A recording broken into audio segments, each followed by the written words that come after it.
I literally used to get burnt out all the time, and that's because I literally try harder on everything. I put 100% of my effort, and I did this because I am unfortunately a perfectionist. I always wanted to get good grades, I wanted to be good at everything that I did, but unfortunately, my mental health also went down. It was a very toxic relationship, but fortunately now I do have a perfect system that I do to get good grades but also be happy and not get burnt out. So these are your top 3 summaries that I'll be discussing about, and let's get started to live your best life. So the first step is not everything requires 100% of your effort. I literally use grades and literal numbers to define who I am and literally validate myself, which is sad. I know.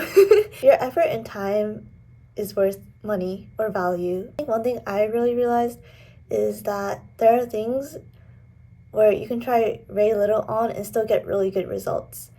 And it can come with specific school, like for example, assignments or quizzes are sometimes worth less than actual exams.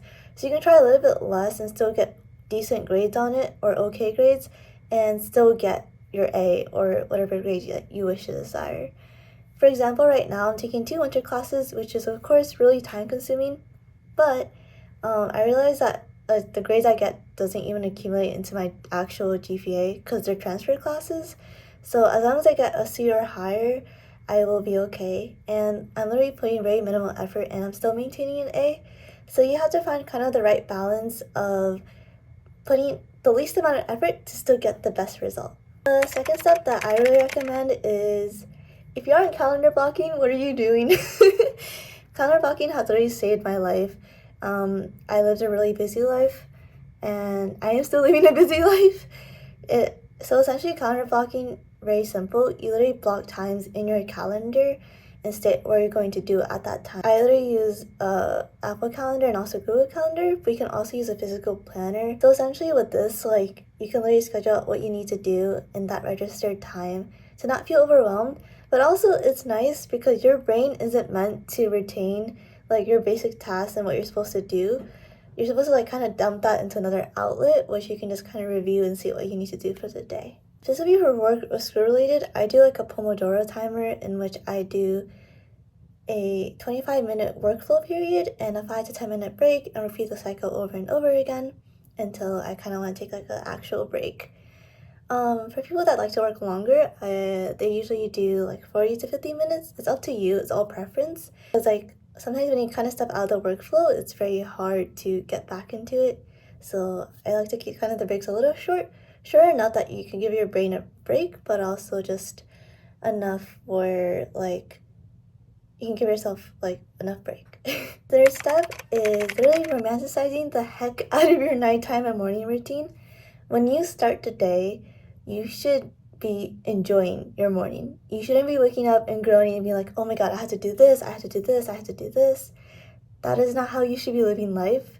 And I'm not telling you how to live life, but if you don't want to be miserable in the morning, you should focus on kind of romanticizing what you're doing. So what I do is when I wake up, I like to listen to music, or I really enjoy stretching in the morning as well, or making a simple cup of matcha. It makes me happy too. Just the little things in life, if you romanticize it, it becomes so much better and it literally makes you really happy. So literally romanticize the small things in your life. When you wake up and you go to bed, you should be enjoying your life. You should not be stressed out and swamped and sad. Of course, there are going to be some moments where you can't do that all the time when it comes to finals week or a very important project you need to do. But most of the times you should be allocating at least a little bit of time if you can, even on the busiest days, or you can feel happy. You should literally start the day with your own enjoyment and end the day with your own enjoyment. Second to last step is allocating some time to also have meetups or personal dates with yourself throughout the week. It's really important to do that because we are not robots. You can't work 24/7 in the same environment without any change at all. So even going to a park, a new cafe, or a new restaurant, just a change of scenery will really help you restart and kind of enjoy also the little things in life. Also, when I do plan out my day and schedule, I really like to do like a major task pile and like a bonus task pile. So like major tasks are something that's very urgent that needs to be done by today or tomorrow, and I put kind of my one goal I really want for that day. And as long as I complete that goal, I will feel happy and satisfied. And I know at first, if you're a perfectionist, you want to complete everything as much as possible and do so much, but it's very hard to do that, and it's scary doing that at first. So you kind of have to kind of rewire yourself to be able to like appreciate that, look, you've done a really big task, and like you should feel happy that you've done it. But if you do have more motivation, that's why you have bonus tasks that you don't have to do it that day, but you can do it. Just remember, more productivity doesn't mean more happiness. Make sure to balance that out. But if you really want to do your bonus tasks, go ahead. Like I do that too a lot of the time because sometimes it's like, I'm not that tired. I'm gonna keep doing a little bit more.